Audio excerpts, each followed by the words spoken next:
सगळ्या परिचित भावना लता मंगेशकरांनी त्यांच्या सुरातून आम्हाला परिचय करून दिला आणि तुम्ही पण आता असेच त्यांच्या अगदी निवडक गाणी आम्हाला ऐकवताय. लता मंगेशकर यांच्या कलेबद्दल तर काही वादच नाही, पण त्यांना प्रचंड लोकप्रियता मिळाली आणि लोकांचं इतकं प्रेम मिळालेलं आज आपण बघतोच आहे. याचं रहस्य नेमकं काय असेल असं तुम्हाला वाटतं? याचं रहस्य एक तर त्यांचा दैवी आवाज आणि त्यांचा जो सांगीतिक ठेवा आहे, विरासत जी ते आपल्याला देऊन गेल्या, त्या फक्त भारतापर्यंत सीमित नाही आहे. इव्हन दुसऱ्या भाषेचे वेस्टर्न कंट्रीजमधले सुद्धा कलाकार त्यांचे दिवाने आहेत. त्याच्याशिवाय त्यांचा जो एक स्वभाव होता, मनमिळावू स्वभाव होता, त्या काही लोकांसोबत स्ट्रिक्ट पण होत्या, नो डाऊट त्यांच्याबद्दल बरेचसे गैरसमज पण आहेत, पण ओरिजिनल त्यांचा स्वभाव खूपच छान होता. खूप लोकांना त्या मदत करायच्या. त्यांचे म्हणजे जेव्हा त्यांचा काही प्रॉब्लेम सुरू होते लाईफमध्ये, त्यावेळेस एक पोएट होते, कवी होते पंडित नरेंद्र शर्मा. तर त्यांना त्या आपल्या आध्यात्मिक गुरु मानायच्या आणि वडील मानायच्या, वडिलांसारखं त्यांना त्या मान द्यायच्या.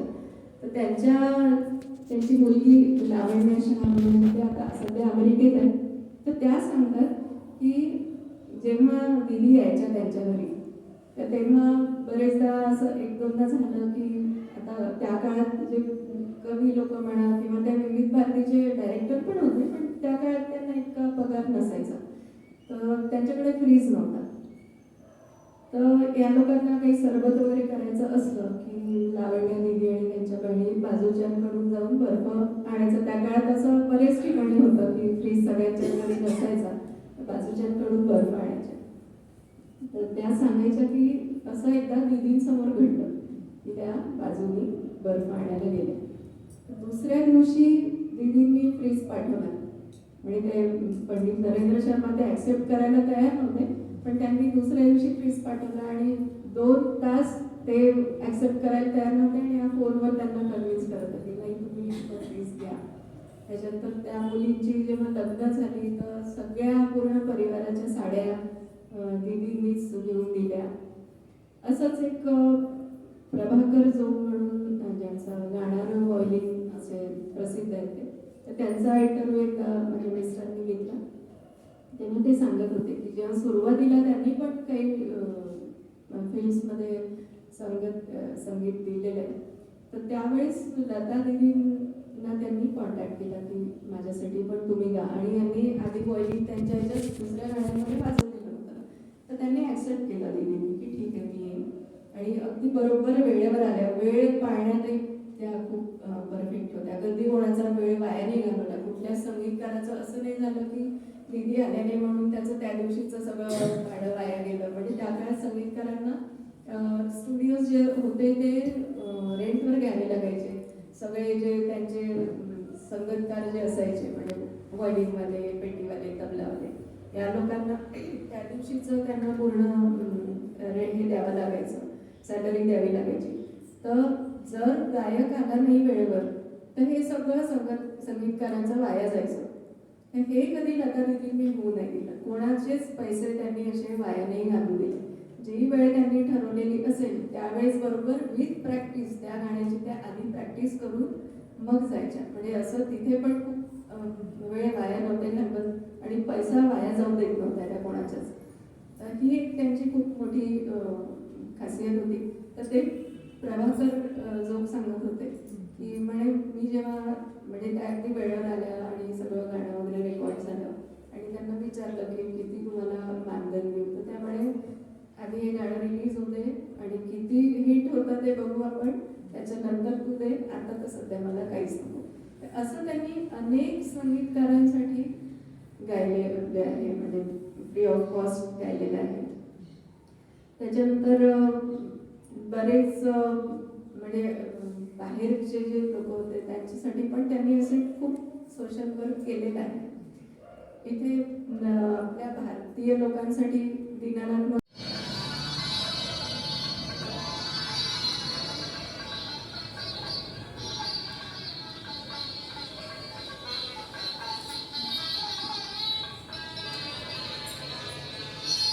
नैनों में बदरा जाए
दीवानी हूँ मैं, सपनों की रानी हूँ मैं, प्रेम दीवानी,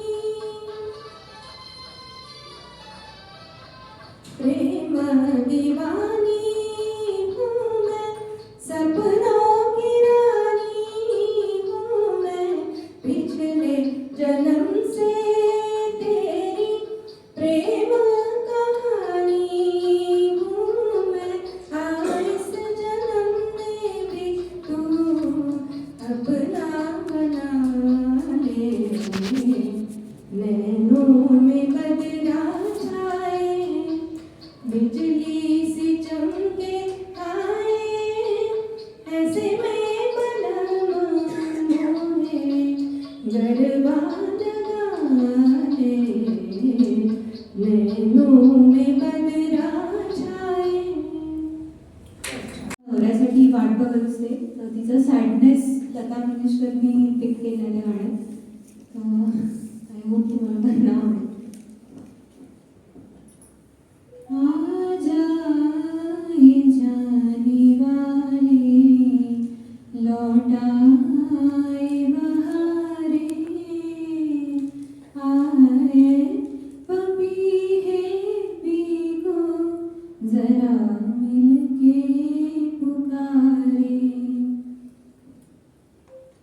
तेरा भी वही गम है, मेरा भी वही गम, दोनों के दिलों में है एक दर्द का मातम, एक दर्द का मातम, बिगड़ी हुई तकदीरें आ मिल के सवारे, आए पपीहे पी को जरा मिल के पुकारे, आएगा वो तो एक दिन ये शम्मा बुझा के, जल जाएंगे घूंघट में हम आग लगा के, हम आग लगा के, पी पी अकेली रातें हम कैसे गुजारे, आए पपीहे पी को जरा मिल के पुकारे, आ जाए जाने वाले लौट आए बहारे, आए पपीहे पी को जरा मिल के पुकारे. आता लताजी नाही आहेत आपल्या, तर तेच भाव म्हणजे मला फील होतात आहे की आय विश त्या अजून नसत्या आपल्यामध्ये अजून, ते त्याच्यामुळे तोच म्हणजे असा विरह तेच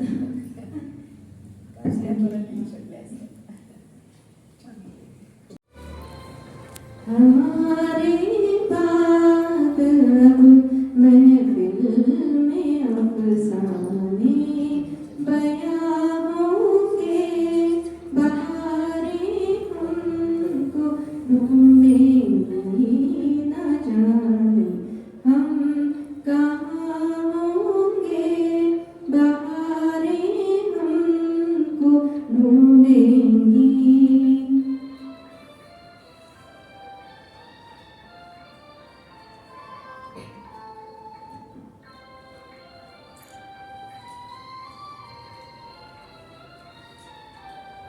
इसी अंदाज से झूमेगा मौसम, गाएगी दुनिया, इसी अंदाज से झूमेगा मौसम, गाएगी दुनिया, मोहब्बत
खूप आनंद वाटला आणि खूप नवीन नवीन माहिती आम्हाला दिली तुम्ही. बाहर एक हमको ढूंढेंगी आणि लता मंगेशकर कुठे असतील तर सगळ्यांच्या आपल्या मनामध्ये त्या नक्कीच असतील. तुमच्याकडे खूप माहितीचा खजिना आहे, आम्हाला खूप काही काही ऐकावं असं वाटतंय, पण आता कुठेतरी आपल्याला वेळेची मर्यादा आहे, थांबलंच पाहिजे. तुम्ही आम्हाला इतका वेळ दिला, वेळ काढून आलात आणि आम्हाला सगळ्यांना महत्त्वाची माहिती दिली. सुरेल तुमचं गाणं ऐकवलं आणि तुमची चित्र पाहून तर आम्ही सगळ्याच जणी अगदी मंत्रमुग्ध झालो आहोत. तुमचे मनपूर्वक आभार मानतो. धन्यवाद. मला पण तुम्ही ते बोलवून संधी दिली त्याबद्दल अनेक धन्यवाद. मला खूप छान वाटलं आणि थँक्यू सो मच.